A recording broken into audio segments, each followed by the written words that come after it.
골로새서 1장 21절부터 23절까지 합독하겠습니다. 전에 악한 행실로 멀리 떠나 마음으로 원수가 되었던 너희를 이제는 그의 육체의 죽음으로 말미암아 화목하게 하사 너희를 거룩하고 흠없고 책망할 것이 없는 자로 그 앞에 세우고자 하셨으니 만일 너희가 믿음에 거하고 터 위에 굳게 서서 너희 들은 바 복음의 소망에서 흔들리지 아니하면 그리하리라. 이 복음은 천하 만민에게 전파된 바요 나 바울은 이 복음의 일꾼이 되었노라. 아멘. 골로새서 1장을 계속 함께 나누고 있습니다. 1장 13절로부터 이야기된 바울의 논지가 지금 20절까지 지난주까지 이야기는 하나님이 우리를 흑암의 권세에서 하나님의 아들의 나라로 옮긴 것, 그리고 이것은 그리스도가 처음부터 창조주 되신 것들, 그 창조주 되심으로 모든 만물을 하나님의 통치 섭리 가운데 회복하시려고 하는 그 하나님의 뜻이 있고, 그것을 위해서 하나님이 교회를 먼저 불러서 먼저 부른 자들의 몸된 관계 교회를 통해서 그 교회의 통치권이 그리스도께 있음이 실시간으로 현재 모습으로 계속해서 유지되는 사건, 그리고 장차 모든 피조세계 창조 만물 전체를 그리스도께서 통치하시며 회복하게 하실 이제 그런 큰 비전을 설명을 하셨습니다. 하나님이 먼저 부른 교회, 그리고 장차 부를 만물 전체, 이 하나님의 큰 안목으로 같이 묶어서 화목하게 할 것이다. 그 이야기를 먼저 하고 나서 오늘 21절에 들어오고 나서는 이제 먼저 부른 교회가 어떻게 그 화목을 구체화할 것인가를 설명하는 겁니다. 21절과 22절에는 전에 악한 행실로 이렇게 해서 이제 우리가 화목되기 이전의 우리의 상태, 그리고 22절에는 이제는 해서 화목과 관계가 회복된 상태에서 우리의 어떤 변화된 모습, 이걸 이제 비교해서 설명을 합니다. 21절에 이렇게 합니다. 전에 악한 행실로 멀리 떠나 마음으로 원수가 되었던 너희를, 지금 여기 너희는 교회죠. 먼저 부름받은 교회입니다. 그리고 또 앞으로 부름받을 만물, 그 상태를 같이 이야기하는 거가 되는 거죠. 그렇죠? 그런데 이제 22절은 이제는 교회가 먼저 이전에 했던 모습에서 교회가 먼저 이제는 하는 화목함으로 바뀐 상태가 된 거죠. 그걸 이렇게 설명합니다. 그의 육체의 죽음으로 말미암아 화목케 하사. 자, 이거는 이제 지난주 이야기했던 20절의 이야기하고 이제 동일한 거죠. 이제는 그리스도의 육체의 죽음으로 말미암아 화목케 됐다. 자, 그게 이제 지난주까지 이야기했던 그 내용을 반복하는 겁니다. 거기서 화목케 해서 그러면 구체적으로 어떻게 할 건가를 이제 오늘 22절 하반절에 이야기하는 겁니다. 그게 뭐냐면 너희를 거룩하고 흠없고 책망할 것이 없는 자로 그 앞에 세우고자 한다. 그 앞에 세운다는 말은 그 앞에 두고자 한다는 겁니다. 그 앞에 둔다라는 말은 하나님 앞에 둔다는 거겠죠.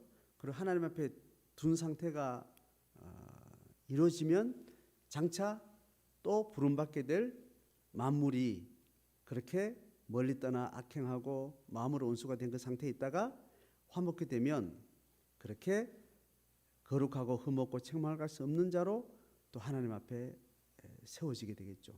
세운다는 말은 둔다는 말입니다.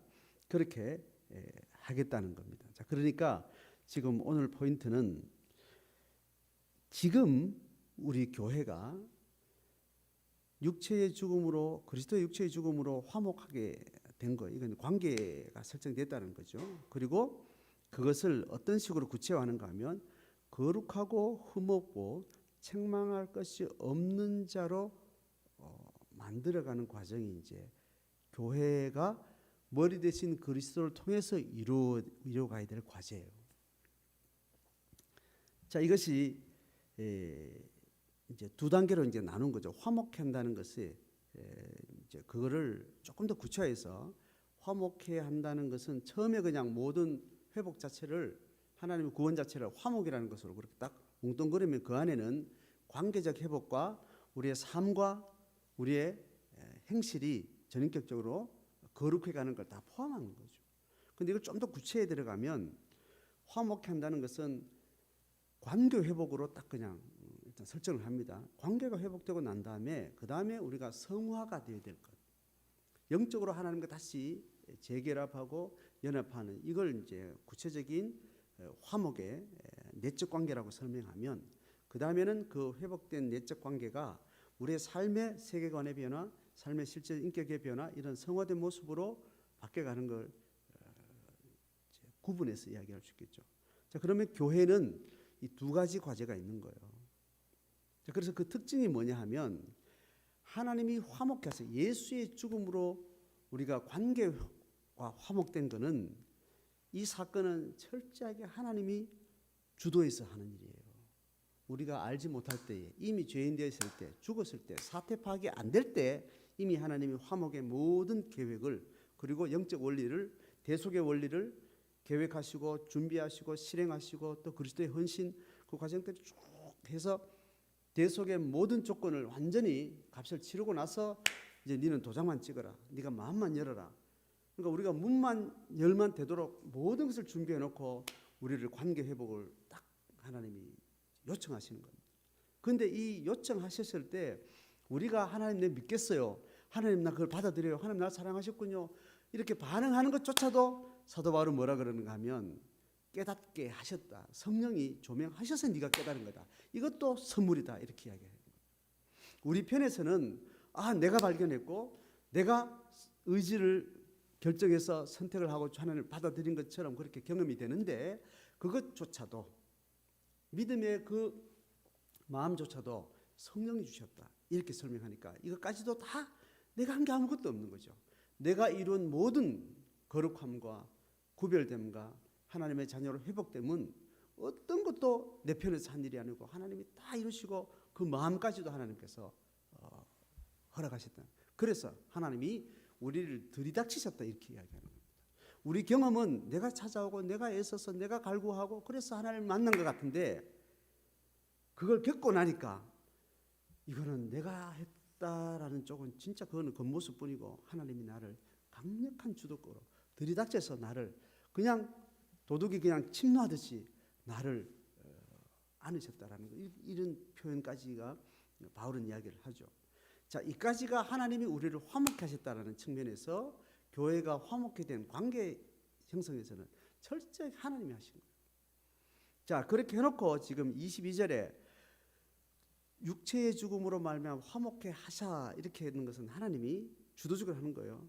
그 다음에 또 하나님이 하시는 게 뭐냐면 너희를 거룩하고 흠없고 책망할 수 없는 변화된 성화의 시공간 안에 있었던 열매들을 만들어 가려고 하는 것이 또 하나님의 그 다음 목적이에요.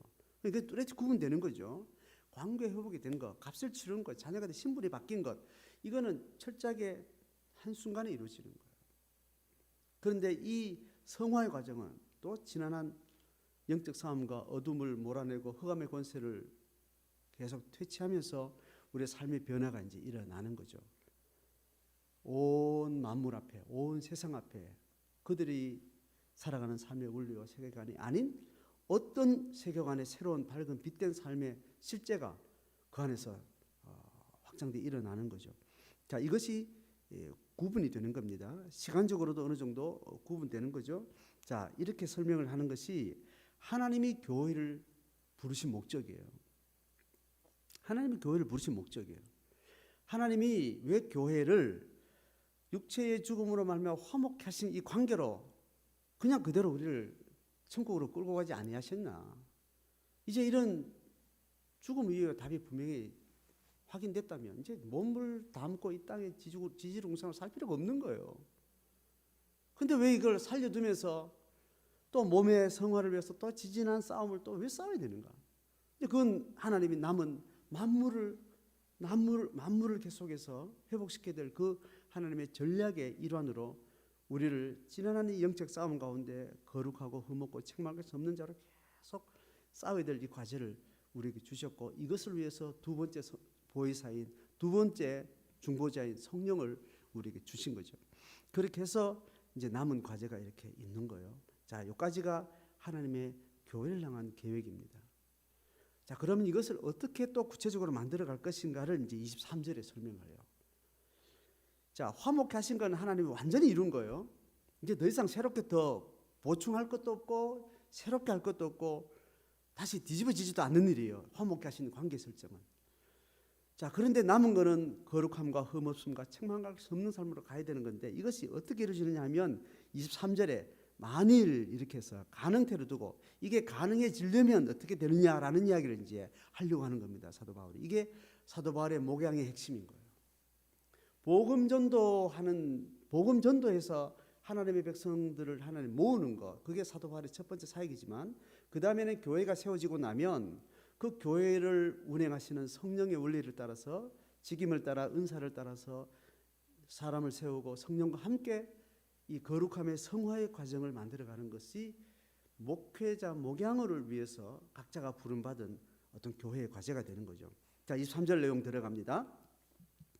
이런 하나님의 그 앞에 세우고자 하는 목적이 어떻게 이루어질 것이냐 하면, 만일이라는 말은 조건을 요구하는 겁니다. 이런 조건이 이루어지면 이게 될 거야. 자, 그 이야기입니다. 만일 너희가 믿음에 거하고 터 위에 굳게 서서. 자, 이렇게 하려면 너희가 믿음에 거하고 터 위에 굳게 서야 된다. 그리고 또 뒤에 또 이야기하는 거예요. 너희들은 바 복음의 소망에서 흔들리지 아니하며. 자, 여기서 조건을 두 개를 거는 겁니다. 하나님이 화목케 하신 관계의 회복은 예수 십자가로 전적으로 완성된 걸로 완전 한순간에 이루었지만, 성화는 이제 시간적으로 이루어갈 텐데, 이것을 성취하는 조건은 지금 바울의 깨달음으로는 두 가지를 이야기한다는 겁니다. 너희가 믿음에 거하고 터 위에 굳게 서는 것, 그리고 너희 들은 바 복음의 소망에서 흔들리지 아니하면, 그러면 그렇게 되리라, 그리하리라. 뭐요? 성화의 열매들을 하나님께서 이제 성취하신다. 그러니까 하나님의 교회로 소집은 했는데, 그 교회가 교회의 기능을 완성하려면, 그 교회의 기능의 완성은 뭐냐면, 아직까지 부름받지 않는 만물이 계속해서 편입돼 들어오는 이 진행 과정을 실행할 수 있는 주체로 교회를 계속 소집했는데, 그 소집을 이루어가려면, 그리하려면 조건이 뭐냐 하면 이제는 너희가 해야 되는 거예요. 자, 하나님이 전적으로 해놓고 개인적으로 개인 영혼들을 불러놓고 이제는 너희가 해야 될 것을 하기 위해서는 하나님 그 다음에 조직을 만들어주고 집단을 만들어주고, 제가 계속 설명하는 거죠. 교회의 존재 방식은 하나님의 전략이 이렇기 때문에, 공동체로서 교회가 되기 전에는 하나님의 개인 콜링을 다 하셨단 말이죠. 그래서 그 개인 콜링을 하고 나면 천국 가면 되는데, 왜 남겨두는가 하면 남은 과제가 있기 때문에, 몸으로 성결을 완성해서 그 성결의 완성태를 보고 아직 회복되지 않은 만물들이 주께로 편입돼 들어오는 그 역사를 만들어가는 겁니다. 그래서 그걸 하려면 이제 너희가 해야 된다는 겁니다. 그래서 교회가 존재하는 그 목적의 주체는 교회예요. 하나님의 주체됨과 인간의 주체됨이 두 가지가 같이 어우러서 되는 일이긴 하지만, 디테일하게 깊게 들어가면 하나님이 주도했던 영역하고, 그 다음에 하나님이 주도권을 우리한테 맡겨놓고 우리의 주도권의 속도에 맞게 하나님이 같이 그 일을 돕는 방식하고 그렇게 층이 나눠지는 흐름이 있다는 거예요. 그래서 교회로 소집된 자들은 하나님이 어떻게 우리를 화목케 하셨는지 이미 경험한 자들은 아는 거죠. 그리고 경험한 이후에 이 거룩함의 이 놀라운 내적 경험이 내 삶으로 어떻게 이루어질 될 것인지, 내 안에 일어나는 놀라운 어떤 소망과 희망을, 또 내 안에 어떤 거룩한 욕망을 따라서 그를 진행해 나가는데, 여기에는 조건이 있다라는 것을 우리가 알아야 되는 거죠. 바울은 이것을 이야기하려고 하는 거예요. 이미 교회로 부름받은 골로새 교인들을 향해서 이야기를 하는 겁니다. 하나님이 우리를 화목하게 하셨을 때 우리 마음에 두신 우리 마음속에서 일어나는 어떤 현상이 있는데 그게 뭐냐면 하나님 주체에서 우리 주체로 넘어올 때 말이죠. 주도권이 우리에게 넘어올 때 우리 안에 일어나는 증거가 뭐냐 하면 21절 3절에 말하는 믿음이라는 거예요. 그리고 소망이라는 거예요. 그리고 우리가 아직 이 본문에 나오지 않았지만 사랑이라는 요 세 가지를 가지고 사도 바울은 지속적으로 설명을 합니다. 하나님의 사랑이 우리 가운데 비춰져서 그 하나님의 생명의 사건이 우리 사건으로 옮아서 이제 우리의 주체, 우리의 자유의지, 우리의 전인격이 회복되는 그 단계로 우리의 질적 변화가 일어날 때 우리 속에 일어나는 우리의 자의적인 어떤 현상이 있는데 그것이 믿음이고 그리고 소망이고 그리고 사랑이라는 거예요. 자, 그래서 오늘 믿음과 소망이라는 것을 이야기합니다. 그러면 우리는 지금 신앙의 긴 노정에서 하나님이 내게 허락하신 믿음이 내 안에서 지금 자리 잡았는지, 그리고 하나님이 나를 만나고 나서 내 안에 어떤 세상에 있지 않은 소망이라는 것은 어떤 원함과 의지의 영역과 해당하는 전인격 중에서 믿음이라는 것은 깨달음과 확신에 대한 지적인 영역과 관계되어 있어요. 그래서 믿음이라는 것이 내한테 정리가 돼서 그것이 내 확신으로 와 있는지, 그리고 어떤 하나님 만난 이후로 어떤 소망이 생겼는지, 이 땅에 있는 소망 말고 어떤 기대감, 바라는 바, 그리고 내가 원하는 바, 이런 것들이 일어난다는 거예요. 그래서 우리가 신앙의 단계를 우리가 잘 구도자로 따라가려고 할 때 아직 확신이 없어. 하나님이 어떻게 구원하셨고 예수께서 우리를 사랑하시고 우리를 어떻게 창조지고 우리는 어떻게 죄를 졌고, 근데 이 인간의 모든 속성들을 성경 계시로 쭉 설명하죠. 이 정보를 듣고 나서 정보 듣는 단계에서 그 정보가 맞네, 그렇지, 하나님 날 창조하셨네, 그렇네, 우리가 범죄해서 하나님을 떠나서 우리는 이렇게 엉망진창인 인간의 삶이 되어버렸네. 그래서 우리를 회복하려면 그 죄의 대가를 지불해야 되는데 그건 예수님이 하셨네. 맞네. 그 정보를 인식하는 차원에서 그게 사실로 생명의 사건으로 정말 나의 사건으로 확신이 오는 그 내용이 믿음이라는 과정이에요. 확신이 들고 그 나를 위한 사랑이나 그럼 나는 그걸 붙들겠어. 붙들어야 되겠네. 이런 판단이 생기는 이제 그것을 믿음이라는 것을. 하나님이 우리를 화목하게 하실 때 이 증거를 주세요. 이게 사실 없으면 그 믿음을 주실 때까지 내가 마음을 다하고 내 생각을 하나님 앞에 잠잠히 기다리면서 우리의 구도의 길을 가는 거죠. 신앙의 배움의 길을 걸어가는 거죠. 그러다가 어느 날 내한테 세상이 무너져도 이 믿음은 확실해. 이건 내 거야. 그래서 내가 이걸 깨닫고 받아들인 순간 예수 사건은 내 사건이 되었고 나는 새롭게 태어났고 이 경험을 이제 하게 되는 겁니다. 정서적으로 체험적으로 강력하게 하는 사람이 있거나 아니면 그냥 희미하게 그 체험이 없다기보다는 지적인 확신으로 이것이 내 안에 가치관으로 들어오는 그 스펙트럼은 다양하게 있긴 하지만 믿음이라는 것이 생겨요. 그리고 믿음은 하나의 지적인 확신으로 올 뿐만 아니라 어떤 내 안에 전인격의 한 부분인 의지의 욕망이라는 것이 소원이 생겨요. 믿음이란 지적 영역이지만 이것이 자리를 잡으면 내 안에 어떤 믿음을 기반한 소원이 생긴다고. 이제 그 측면이 오늘 복음의 소망이라는 것을 이야기하는 겁니다. 그래서 우리 자신을 보셔. 내가 지금 교회로서 아니면 구도적인 길에 가 있는지 아니면 구도적인 길에서 어느 확신의 단계에 들어가서 하나님이 하실 것을 바라고 기다리는 때가 아니고 이제 주도권이 내한테 넘어왔는지를 그 기점을 확인하려면 믿음이라는 것이 내게 서 있는지, 그게 좀 알딸딸하면 내 안에 어떤 원함이 있는지, 하나님을 알고 싶다는 그 원함 말고 하나님 알고 그 믿음이 내한테 확보된 상태에서 삶에 대해서 어떤 미래에 대해서 뭔가 내한테 어떤 선한 욕구가 일어나는 것들이 감지가 되는 게 있습니다. 그걸 이제 상반적으로 이렇게 보는 거예요. 또 하나의 증거는 이 본문에 나와 있지 않지만 어떤 대상을 향해서 무조건적인 애정과 사랑과 네 몸이 내 몸이다, 내 아픔이 네 아픔이고 이런 느낌이 아가페의 사랑입니다. 어떤 타자의 존재는 저는 죄로 나는 내지 이렇게 구분되는 그 시점에서 복음을 깨닫고 이것이 내 안에 들어오고 나면 제 아픔이 내 아픔이고 제가 죽으면 내 죽음인데 이렇게 사물이나 사건이나 어떤 인간의 영혼이나 하나님 피조세계의 어떤 개체를 볼 때 그 내 마음으로 와닿는 이런 사랑의 마음이 생기는 것들이 있는 겁니다. 이 세 가지가 바울이 이야기하는 계속 복음이 우리 가운데 확장될 때 일어나는 단서예요. 자, 이것이 일어나면 그 다음에는 확인되고 나면 그 다음에 교회가 하나님이 거룩하게 하고 흠없게 하고 책망할 것이 없는 자로 세우는 그 작업이 이제 되어지는 거예요. 문제는 뭐냐면 그 믿음과 소망이 자꾸 약해지는 현상이 있는 거예요. 그리고 자꾸 흔들리는 현상이 있다는 거예요. 자, 그럼 제가 이제 방금 이야기한 거, 내한테 믿음이 확인되는지 확인하고 소망이 있는지 확인하라는 거예요. 한번 어제는 확인됐는데 오늘 확인 안 돼요. 이럴 수 있죠, 그죠? 성경은 어떻게 얘기하는가 하면 어제 확인됐으면 그건 확인된 거예요. 그 다음에 확인된 거는 계속 확인이 콘크리트처럼 확인이 계속되는 게 아니라고 이야기하는 겁니다. 문제는 한번 제대로 확인된 것이 경험적으로 있는지 그 확인만 하면 돼요. 그러면 그 생명력은 우리 안에 반드시 들어와 있는 거고, 들어오고 난 다음에 흑암의 권세가 우리를 계속해서 그것을 흔들어 놓고 약하게 만들고 하는 이런 거짓된 전략이 있다는 것을 이야기하는 겁니다.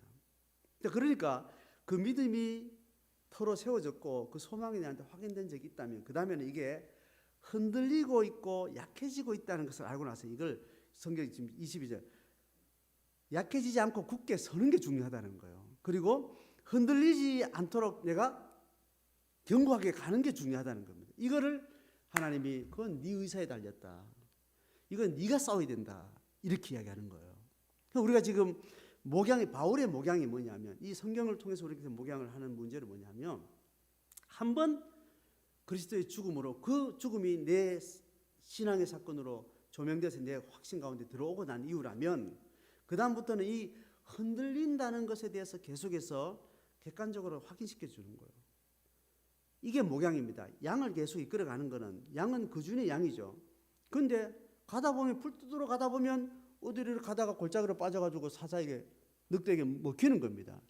그 양이 처음부터 출발할 때는 목자의 양이란 말이죠. 양도 그리 알고 있는데 목자를 따라간다고 따라가는데 양은 또 그 어깨로 빠진단 말이죠. 그러니까 목양이라는 것은 야, 네 주인이 여기야. 네 주인이 여기야. 요리 가면 골짜기로 간다. 이리 가면 늑대가 있다. 이리 가면 가시밭길이다. 이리 가면 길을 잃어. 처지지 마.